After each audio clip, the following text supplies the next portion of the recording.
Hi, my name is Noel Bell. I'm a psychotherapist based in London, and this is a podcast on learning hypnosis. I'm delighted to be joined by Dr. Rob McNeilly, who's based, it feels and sounds and looks like on a map, the other end of the world, in Tassie, in Hobart. So I'm in London. Rob, good day to you. Good evening to you. Morning here. How is it down the other end of the world today? Well, it's early evening here at 6 p.m. So it's dark. It's rather cold. It's weird, isn't it? You think it's morning and I think it's afternoon. I mean, how can one of us has to be right? But yeah, crazy. And yet this technology we're using doesn't really have any time delay. No, it's as if we're in the same room. Trying to get my head around that, yeah. So, Rob, you have got quite an interesting background. So ordinarily, there's often a tension in psychotherapy circles between the medical approach, evidence-based medicine, and clinical effectiveness. And there's a right way of amputating not that you were a surgeon, but there's one way of applying this clinical guidelines for if there's a problem, this is how you do it, and this is good practice. Therapy, as you sure will agree, I'm sure, we are informed by what works, but hopefully. You would hope so, but then it's not, doesn't lend itself. That's why I'm not a CBT practitioner, that it's all about evidence. So how did you come from the mindset of medicine and evidence base to applying hypnosis to helping people? Well, it was a process, Noel. I was in general medical practice for 10 years in Melbourne, Australia. And I got interested in hypnosis mostly because of a personal crisis, my first marriage. I was in a crisis in relation to my first marriage. Excuse me. And I went to see someone as a client, and I got a lot of help from that. I became aware that there was more of me available to deal with the situation that I was in than I'd previously realised. So I thought, well, it was so helpful for me, it's going to be useful for my patients. So I learned about it. Went and learned a classical approach to hypnosis where, you look at a spot and you relax your body and you close your eyes and you follow instructions, very much like a medical model. It was like you talk about an amputation. It was like an amputation of a problem. That was the model. And I was fascinated by it, and it was of some use to the people that when I used it. But I didn't like the kind of power structure. It was very much like, I'm the expert, I'm going to tell you, I'm in charge, and you're just a passive recipient. But I was fortunate to see a film of Milton Erickson working back in 1976. And what I saw there was a quantum leap from what I'd been taught. Instead of hypnosis being like a general anaesthetic where you put someone out and then you did therapy on them when they were passive and receptive, Erickson's approach was much more interactive, much more evocative, much more connecting people with resources that they had that they didn't know that they had. And instead of hypnosis, as I learned, being dangerous and you need special training to use it, what I learned from Erickson was that we can think of hypnosis as an extension of the common everyday trance, where you read a book, you watch a movie, you look out the window and daydream, you listen to some music, and that's something that anyone can do and everyone does do. And if we think of hypnosis as an extension of that, then it's no big deal. It's not some woo-woo, magic, weird thing that is done to someone. And so I was intrigued by that, the connection that Erickson saw between everyday experiences and therapy, everyday experiences and psychosis, everyday experiences and hypnosis. And also, you know, you talk about a medical approach. I had a lot of unlearning to do. It wasn't a matter of learning new approaches so much as unlearning all of the structure that I'd been taught. That's very useful in a medical situation. But as you know from your experience, you know, not much use having a protocol if you're working with a human being. If you've got a standard human being, then you can have a standard approach. I haven't met one yet. I don't know about you. Have you met a standard person? Not quite, no. They're pretty rare. They tend to come with various individualistic idiosyncrasies. They do. And that's the good news and the bad news. You know, the bad news is you just never know what's going to come through the door. You never know what's going to happen. It's the bad news. Good news is you never know what's going to come through the door. You never know what's possible. And Erickson made it very clear, and it was a wonderful invitation when he said to think that there could be one approach to therapy that would fit all people of both genders, of all ages, of all ethnic backgrounds and all situations is ridiculous. And so what Erickson did, instead of treating someone like in a medical way of fixing them, he had a farming background. So his approach was informed by an organic process, how to grow someone, how to help people to heal, how to transplant something. And he said that every person has more abilities than they realize. It's a truism. Yeah. You know? I mean, Milton Erickson is considered in some quarters a genius and a trailblazer and quite unique.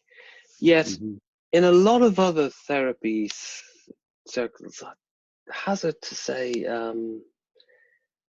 the main, I suppose it's difficult to say, you know, whether it's the main therapy community. That's too general a statement. But he often just gets ignored. Yeah. And, you know, like if you're talking about an intricative practice of working as a counselor therapist, he would not feature in the core kind of approaches. So you'll get Freud, you'll get, if you're talking early development, you'll be talking about Jung, you'll be talking about Klein and some of the object relations. Then, you know, Carl Rogers will be strongly mentioned, Fritz Perls will be, existential people will be thrown in. You'll get into kind of, maybe if you're in a transpersonal environment, you'll get into theorists like Wilbur, Washburn, but I don't recall. His name may have come up, but in 4 years of my initial basic training, I don't remember the name Milton Erickson ever being mentioned. Why do you think that is? Well, he was not an empire builder. There was no school of Ericksonian therapy. My favorite joke about the Ericksonian approach is the question, how many Ericksonian therapists does it take to change a light globe? And the answer is it takes 19. 1 to change the light globe and 18 to say how they think Erickson would have done it differently. So there's no consistency. If you read a book about Erickson, the book will say more about the author than about Erickson. Jay Haley said that Erickson was impossible to interview because when you tried to interview him, he would give you an answer that he thought would be helpful to you. He was doing therapy. So he was not consistent. He had no theoretical foundations. It was all completely pragmatic, individually responsive, and it was actually anti-theory. In the same way that, you know, he grew up on a farm. You don't have theories when you're working with crops and with animals. You just respond to the situation that's there. Different crops, different approaches, different animals, different situations. You respond differently. I'll give you an example of a practical way that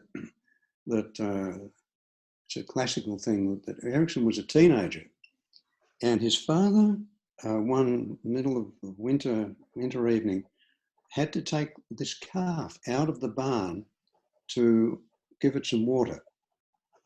Okay, the calf comes out, he leads it out, the calf has some water, and Erickson's father is wanting to take it back into the barn. And he's pulling the calf by the rope around its neck, excuse me, and the calf balks. And the more Erickson's father pulled, the more the calf balked. Teenage Erickson is laughing. And his father says, "Do you think you can do better?" And Milton said, "I think I can." So he says to his father, "You keep pulling like that."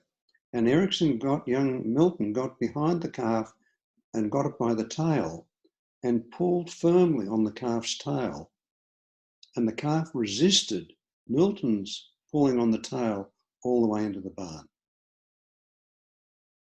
Now, some people call that reverse psychology, but actually it's just reversing reverse psychology.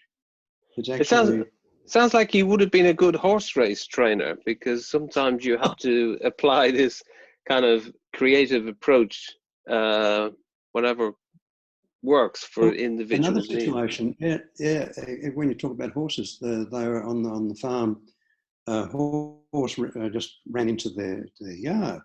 It was all frothing and hot. They caught it, cooled it down, gave it something to drink. They didn't know where it came from. Erickson climbed up on the horse and said, "Giddy up." And the horse just went along the road. Every now and again it would want to stop and munch on something along the way. And Erickson said it was his job to remind the horse that the road is where it should be. So several miles down the road, the horse goes into this property. And the farmer said, how did you know how to bring this critter back here?" And Erickson said, "I didn't know, but I knew that the horse knew." Now, that's a very different approach to training someone or fixing someone. Yeah. The horse didn't need fixing, the calf didn't need fixing. Just needed to set up a situation so that it could respond in a way that was going to be useful. So, but let's just take a little, just set the theoretical framework right about the mind and the psyche and how... Oh, if you're talking about mind, I'll get a headache. Anyhow, I'll try and cope. Come on. Well, so if you're talking about the unconscious and... No, you're getting very technical.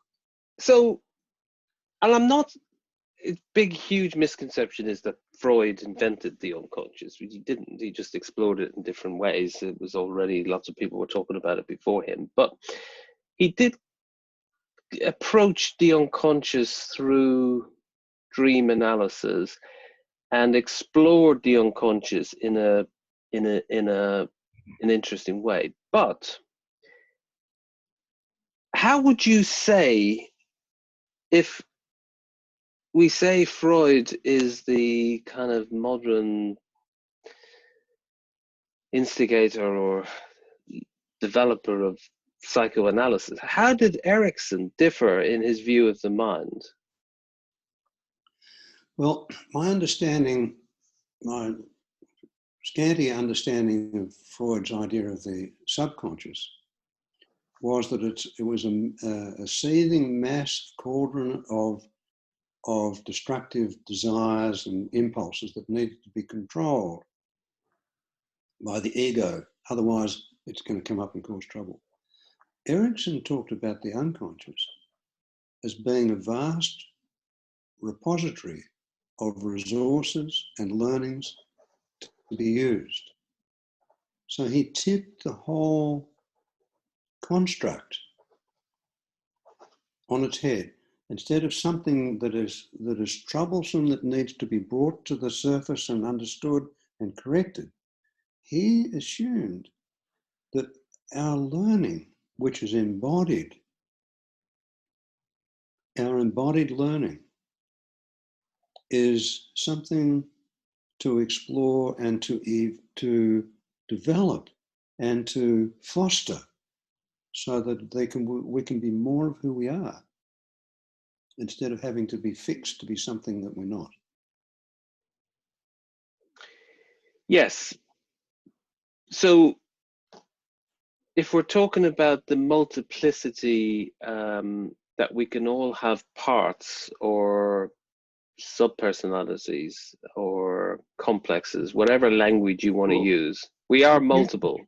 You're going to give me another headache. Let's just say that we are capable of different attitudes and different approaches and different experiences, yeah? Well, yes, but don't you, I'm just wondering, don't you need to know, to have an idea of,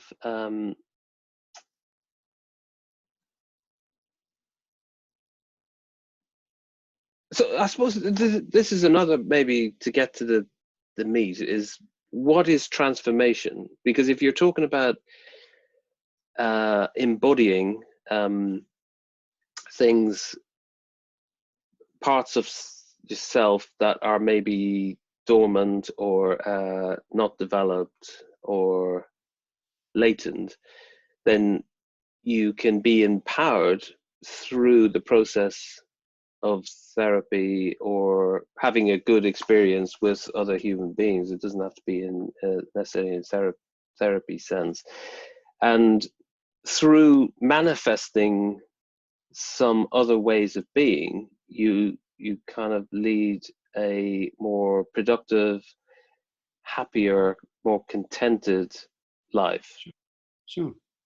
But if you're taking the view, as others do, that we have parts or subpersonalities that are acting against that, so you might have an internal critic, an internal saboteur, there might be ego states around victimhood that is preventing someone from manifesting those things. Don't you therefore need a theoretical framework in order to know, to sort of help facilitate therapeutic movement? I don't think so. See, as soon as we start to explain things, that's when the trouble starts. If you say, say you have a client who tries to do something that they know is going to be beneficial and they don't succeed at it. One explanation, and they repeatedly don't succeed at it. They put it off, or they don't make the change that they know will help. So one explanation, a pathologizing explanation, is to say they've got an inner critic, they've got an inner self-sabotaging part, personality, subpersonality. Or you could say they just haven't learned how to do it yet. They haven't learned how to succeed. They just haven't seen the benefit of succeeding. They haven't learned how to persevere, to make that change. And that learning comes about how? Well, let's just say the first time you use Zoom, you're not quite sure how it works, but you've already learned how to drive a car. You've already learned how to ride a bicycle, probably. You've already learned how to use a telephone. So you can say that you've got some sub-personalities there. A Zoom user, a telephone user, a bicycle rider, a car driver. They're sub-personalities. Mm-hmm. Now you come to Zoom and you think, oh, Zoom is a good thing, but I'm not sure about it. I'm not sure I can trust it. I'm not sure that I'm going to be able to do it. If you can explore how you learn to ride a bicycle, how you learn to drive a car, how you learn to use a telephone. Did you ever use a telephone that you had a Oh dial? God, yeah, yeah. Okay, so to move from that to a telephone that you push to a telephone that you put in your pocket, that's a learning. We adapt. And if you can learn how to drive a car, how to ride a bicycle, maybe how to swim, how to use a telephone, you can learn how to use Zoom. It's not the technicality. It's not, oh, well, 1, 2, 3. But first of all, instead of, oh, I can't make this change that I want to make, I've got some problem. Reminding someone that they've already learnt so many things creates the possibility of making a move in this particular problem. And as soon as the possibility of doing something occurs as an experience, we're in a different world. Yeah. When you and I were setting up this time, we had to work out the different times and And then I said this time, you said, what about an hour later? And then we got the time and you had to make a telephone call. So there's an adaptation happening all the time. If I'm going to have a sub-personality of being, a perfectionist, you said that we were going to start this thing at a certain time and you didn't. Now I've got a problem. Now maybe I need therapy. Or you can say, well, maybe you need analysis. I know. It'll help to fill in the time. Has to be on time. It has to be on time. And in analysis, if someone is early for an appointment, they're a love buyer. They are a love buyer. They're trying to ingratiate you by being early. If they're late, they're resistant. If they're on time, they're obsessive. It's interesting. I turned up my final year of my training, 2014, so it was 2013, something like that.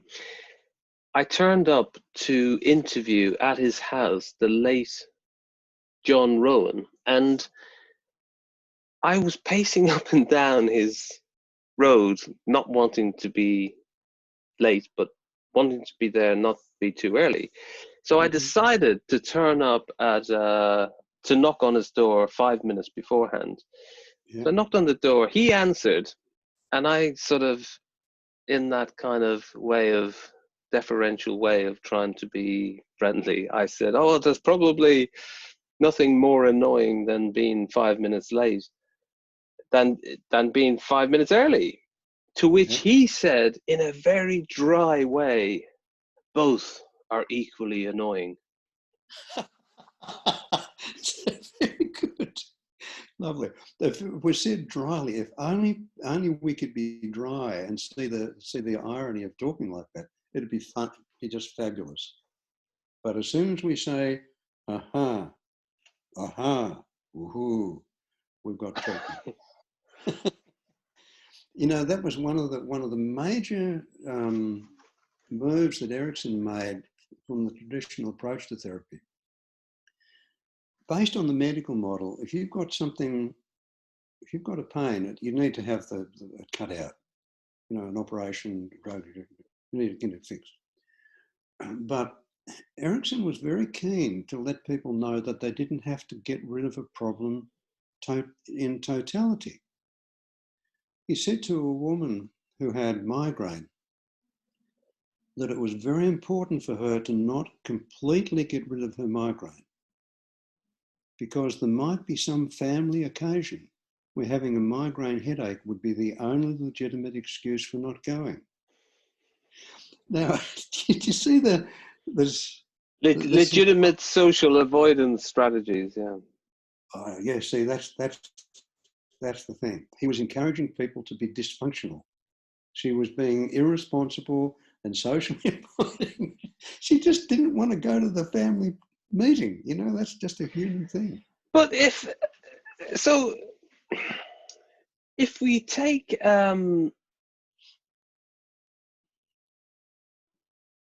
accessing parts. Now, I know you're I don't want to give you another headache, but if you take Richard Schwartz, like internal family systems, if he was listening to this conversation, he'd say, you dialogue with the part of you that doesn't want to go to the social function. Yeah. And you dialogue with the part of you that does want to go. So what are those two parts? What are the avoidance strategies around the part that wants to avoid going?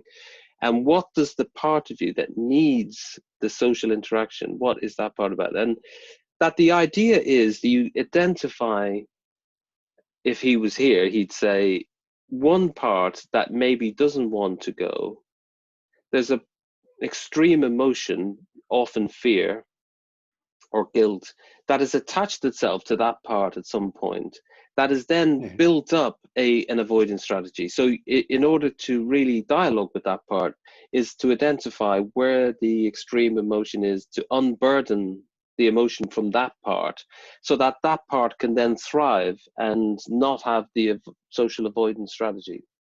No, it's a very, very useful story, an explanation that's been made up. And if the story and explanation and theory is useful, let's use it. Nothing wrong with that. There's a but coming, though. No.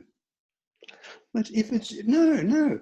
If something is useful, let's use it. Oh, maybe there is a but. But let's just say this guy is working with someone who's part of this, and you're trying to dialogue, and the dialogue is not working.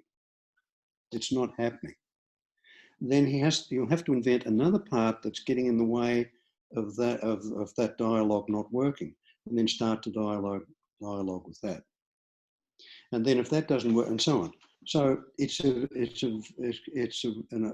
approach to therapy that if it works and you like it, use it. Mm-hmm. The problem comes when someone says, this is the way. Oh yeah, sure. If someone doesn't respond to this, they've got secondary gain. There's a part of them that's not ready. They're resistant. I like to think that there's no resistant clients, just resistant therapists. If we ask a client to do something and they don't do it, then I'm not saying this is right, but I'm just trying to be pragmatic. If we say, I want you to journal what your experience over the next week, and they don't do it, then it may be that journaling is not the thing for them. Yeah. So if journaling helps, yes, let's do it. Great. Wonderful. But if we say you have to do it, it's the only way or the right way, I know that you use different approaches. You don't just use one particular theory. So you're eclectic in the way that you try this or that. And I think that's all Erickson was doing. Yeah. He said all he's ever did in his work was apply simple common sense psychology. People have said that he was a genius, he was a maverick, he was indirect, he was creative, he was extraordinary. He wasn't. He was just free to interact directly with each person that was there with him, rather than having to, Bill O'Hanlon talks about the danger of theory countertransference. If you've got a theory, and you start to preach that theory to someone, then you're in for a long-term problem there. Yeah, for sure. And I think also if you take the eclectic, intricative people, often what there is a internal bias that it's not so obvious that they're really eclectic and intricative deep down, that there is an internal bias in the way they work. Sure, don't we? We all have preferences. Yeah. I've got a strong preference to not hurt children, to not hurt animals. I've got a bias in those and other directions. And you've probably got similar ones. But those biases they're not to be corrected. They're just natural. It's when we have a natural bias that's rigid, that limits our life options. That's when it can be useful to do something with that, to soften the rigidity, to increase the possibilities, to balance the bias. Yeah. For example, yeah, Erickson said, whenever a person has a problem, with any neurotic problem, you accept it and reverse it. So someone, to use your language of a bias, if someone says, I have trouble sleeping, so they are already biased, or you can say a part of them is worried about them not sleeping and blah, blah, blah, blah, blah, and interfering with their sleeping and blah, blah, blah, blah, blah. But instead of trying to correct their bias, if we can say, no, you're worried about sleeping, but actually it would be something really worth worrying about if you have trouble waking up in the morning. Now, that would be a problem. If a man had an erectile function, Erickson would worry them about getting priapism. It's a very painful condition. Someone with premature ejaculation. Make sure that you can ejaculate, because it's very disappointing for a woman if you can't ejaculate. So if you, instead of trying to correct the bias, to accept it and reverse it or play with it or do something so that it isn't. Absolutely, because I've just made a few notes here. Because he had said it was not possible to consciously instruct the unconscious mind, and that authoritarian suggestions were likely to be met with resistance, that word you mentioned. So, for instance, he'd say something like, you can become a non-smoker, rather than you will stop smoking. Exactly. And some people use hypnosis in a patriarchal, domineering, a medical way, and they get some good results. I'm not saying that's bad. All I'm saying is if that's all you've got, then it's going to be limiting. But there's, what is manipulation and what is trying to induce receptiveness? Because I've heard people who often charge like a fortune to go and see them, and if you speak to someone who's gone to see them, they'll say most of the time was spent in the early part of the session before the hypnotic trance, in seeking to increase the receptiveness. So it was all about, you will stop smoking, you will be empowered, you will be a non-smoker, and that would be main part of the session. Then they do the trance bit, and then whoever has had it will then probably pay for the session, and they'll go off. And so, I'm just so it's not manipulation, but it's a lot of selling. It's a lot of trying to massively boost the receptiveness Well, in clients. Noel, you might be right, but I'm not going to agree with you. Mm. I think that for me, I can only speak personally. I don't like manipulation. I don't like a rah-rah kind of, we're going to do this. I don't like it.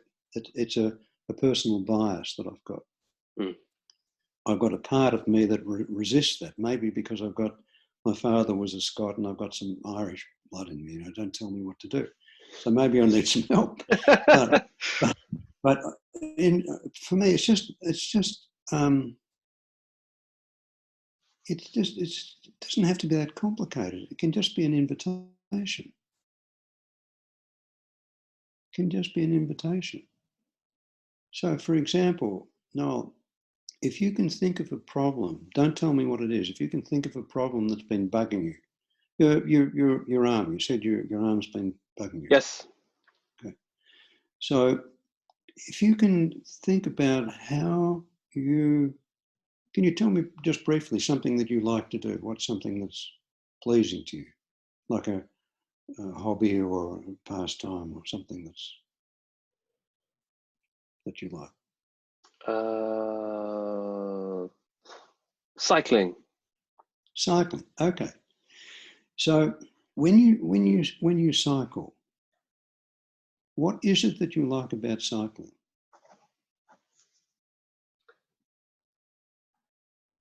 The great outdoors, Yeah. relatively fresh air, Fresh air. Yeah. exercise, like physical exercise, Yes. freedom. Okay. So now if you can take a moment and just sit with your experience, and no, this is just an invitation for you to notice how it is for you when you're riding a bicycle in the great outdoors with the fresh air, with that sense of freedom and the exercise that is not just you're not doing weightlifting when you're on your bicycle, you're cycling. So there's a particular kind of exercising that you're doing. So if you can just notice how it is for you, and just take a moment to notice, yeah, that's it.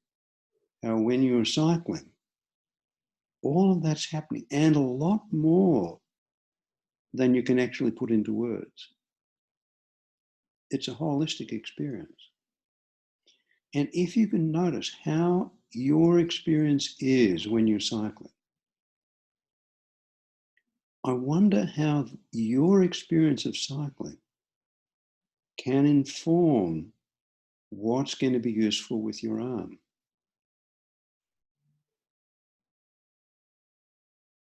And I'm not saying that it will, I'm not saying that it is, and I certainly haven't got any clue about how. And you don't even need to have any clue. But I'm inviting you to wonder, what is it about your experience of cycling, which, by the way, is yours, it's unique to you. What is it about your experience of cycling that could be relevant to allowing your arm to be the way you want it to be?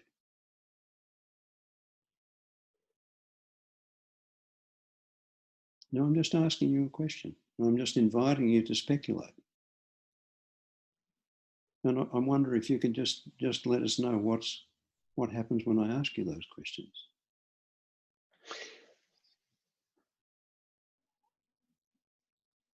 I guess for me, it's about letting go, staying more in the moment, having a sense of wonderment. Okay. Now, when I was asking you, inviting you to be in that experience of cycling, if you were to look at yourself, I don't know how you've arranged it, whether you'd be able to see how you were in that experience, but there were some physiological changes that happened in you. Yes, I noticed my posture Yeah. changed, Yeah. and I was getting in a more relaxed More relaxed. posture. Your breathing slowed down. You closed your eyes. your face smoothed out, there were some changes. And those are the kinds of changes that can happen when we invite someone to focus and get absorbed in something that they like to do. And I call that hypnosis. Mm. But I'm wanting to just introduce you to the experience of, clearly I am not in a position to cure your right arm. I don't even know what's wrong with it. I haven't got a clue. But just if you can get a hint of that process of you just beginning to become curious about how cycling can be helpful. Be in the moment, listen to what's going on, be attentive to your experience, find your own ways, like you do with cycling, when to push hard, when to slow down, when to put on the brakes, when to turn left. You know, I mean, I don't know what I'm talking about, but you know, in your cycling, there's a whole lot of automatic adjustments that you make. You make them automatically. You could say you make them unconsciously if you wanted to get technical. And you could say a part of you wants to go faster when you're going downhill, but a part of you doesn't want you to break your neck. So there's a bias towards, you know, I'm just playing now, but you see how we can use the language For sure. to create dichotomies, splits, conflicts, which then can be resolved, or we can just get into the experience. And let me ask you another question. How did you learn to cycle? Good question. Seems like a long time ago. Yes, probably. And you probably don't even remember how, but you learned. Well, I do remember I Yeah, can still get in touch with yeah, the feeling, the yeah. fear Ah, that left unassisted. I think yeah, the stabilizers that you can have either side of the wheels, when they were taken away, it was like, yeah, holy smoke, yes. I'm going to collapse. I know. And maybe you did, but you don't now. So something happened in your learning, in your evolving, in your transformation from being a beginner and frightened and probably holding your muscles rigid Mm. and not being in the moment, but being scared that, oh, I might hit that, or I might always future catastrophizing. And there's been a natural transformation so that you now enjoy riding a bicycle. Mm. And all of this is, we're talking about it now, it's unnecessary because it's a part of you, it's embodied. But Erickson believed, did he not, that resistance to trance was resistance to change? Oh, I don't think so. No? I don't think he was big on resistance. I think that my experience, I'll bet you had the same thing, that if you push an idea that you want, that's important to you, and not to the client, you'll get resistance. So if someone was so-called resistant, Erickson would just accept that and work with it. He wouldn't try and correct it. Like the calf in the barn. Mm.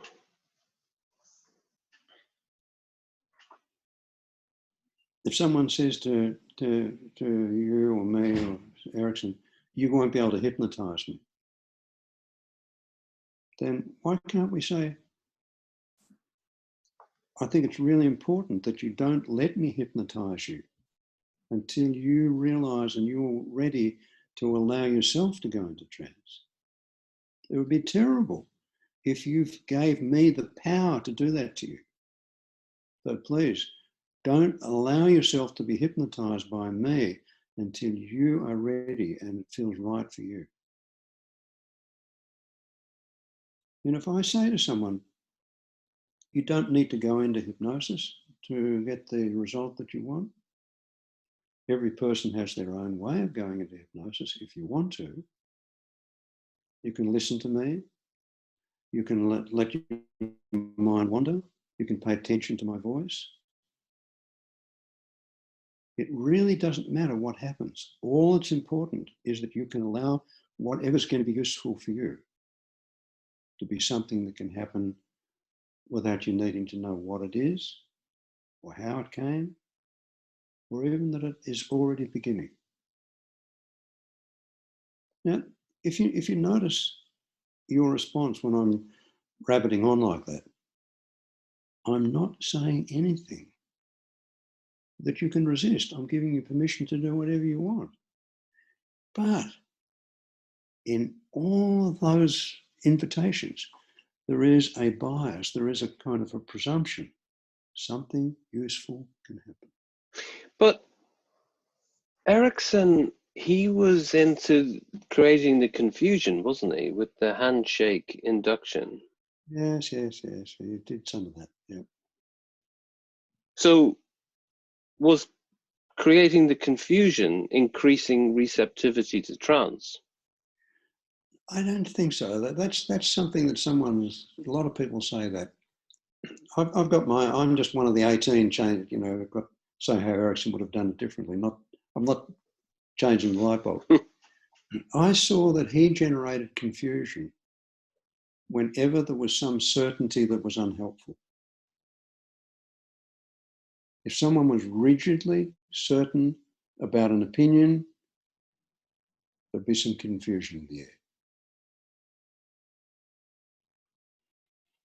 He had a photograph on his filing cabinet.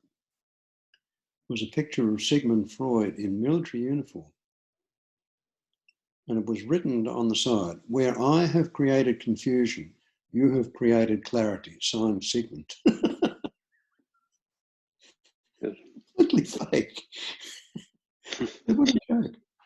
So I don't think that he was confusing someone to get them into hypnosis, to manipulate them. It was always, if there's some confusion, don't we do that in our everyday life? You and I can be having a conversation and you say something that I think is off. Couldn't I say, "Are you sure about that?" If I say, "Are you sure about that?" that's inviting a softening of how you're holding that. And it can be a little bit confusing because we're creating an invitation anyhow into an experience of uncertainty or less than total certainty. Because if there's total certainty, the word arrogance comes from the Latin a regare, which means don't ask. And if you've already got the truth, can't bother asking. Yes. And that's something that pervades, in my experience, a lot of training school mentalities is that their way is the only way. Like, and how many different approaches have subfields within them, because it's like, we're all cognitive, say, but you lot over there are crazy. Yeah, exactly. This is the way to do it. I mean, why is that? Would you hazard a guess? Like, what is it? Now we have to get into philosophy there. Yeah. It's part of the human condition, I think. If you just look, I'm not a political person at all, but if you look at some of the world leaders, how did they get there? I'm not going to point to any country in particular, but how is it that in a democracy people like that are elected? It's crazy, but it happens. Yep. So, I mean, Rob, what do you want to say just a little bit about your CET? So that's the clinical originally called it the Centre of Effective Therapy, and some people thought I was a bit arrogant in saying that. So I've changed the initials now. The initials are the same, but now it stands for creating excellence in therapy. So we're wanting to create effectiveness and excellence in therapy. And you're training people, is it from scratch, or are you doing CPD? If from scratch, if there's an itch, then it's worth scratching. And I think that the less people know, the less unlearning there is to do. So I have psychiatrists and first-year psychologists and doctors and people who don't have any formal clinical training learn how to be helpful to other human beings. And I'm just trying as much as I can to be pragmatic and offer opportunities for people to learn what's going to be useful for their learning so they can be helpful to people. And recurrently, people in my programs have said that over the years, they've said that they learnt much more from each other than they did from me. With children, a parent knows that they've done a good job when their kids so they don't need them anymore. When a student tells a teacher, I'm done with you, teacher's done good.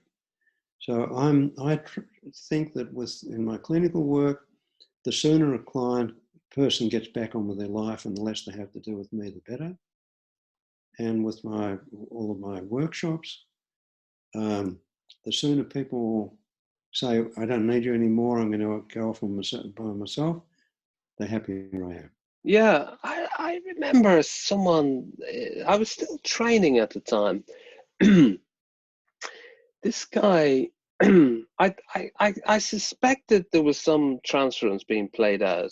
He was in a teaching job, but he said in order to be trusted with being sent to clients, to be worthy of a referral, you needed to be working with someone, 5 or 6 or 7 years in continuous therapy.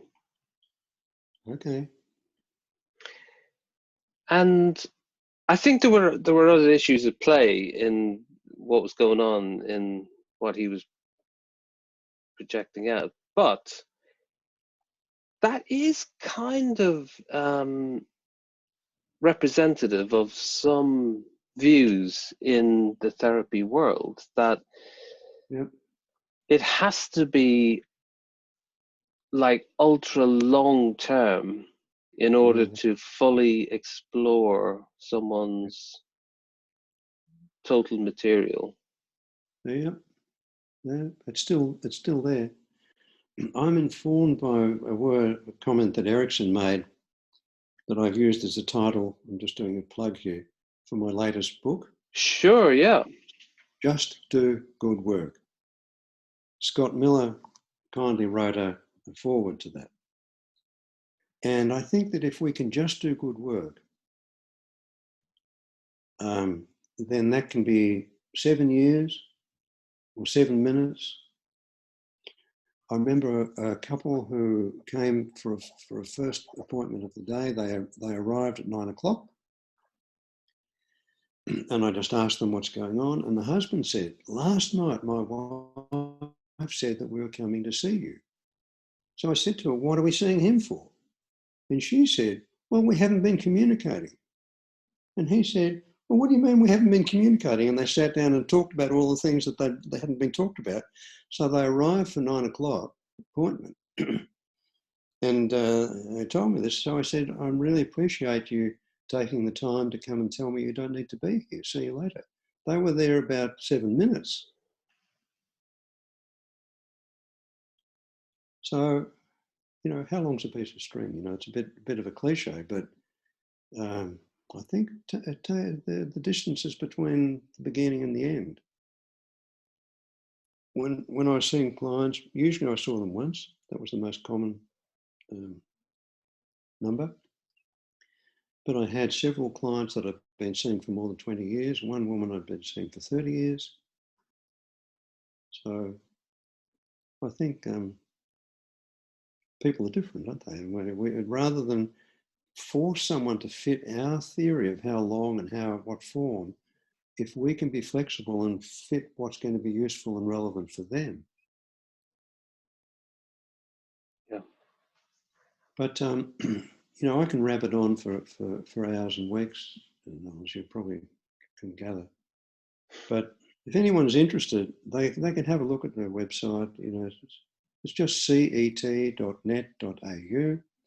and there's some details there about a free program that someone can sign up for. There's videos and demonstrations and video talks like we're having here, where people can connect. But so what's different for you now that we've been talking for as long as we've been talking? About what? You. What can you say? I think well, no, I think I've probably felt more embodied. Mm-hmm. Your serenity, Rob, has oozed through the ether, and Serenity. Could you please tell my wife that? And also, she'll laugh too. But anyhow, thank you. But you're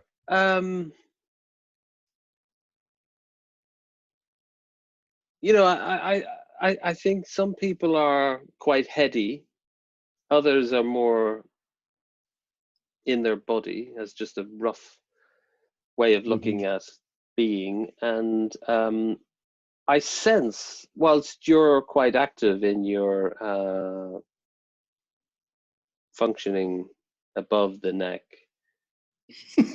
you're also quite in touch with your body.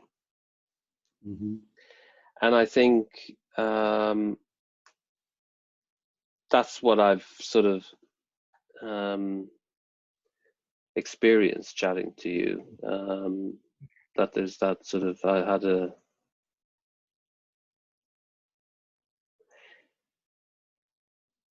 an embodied, or at least a sense that I need to be more embodied.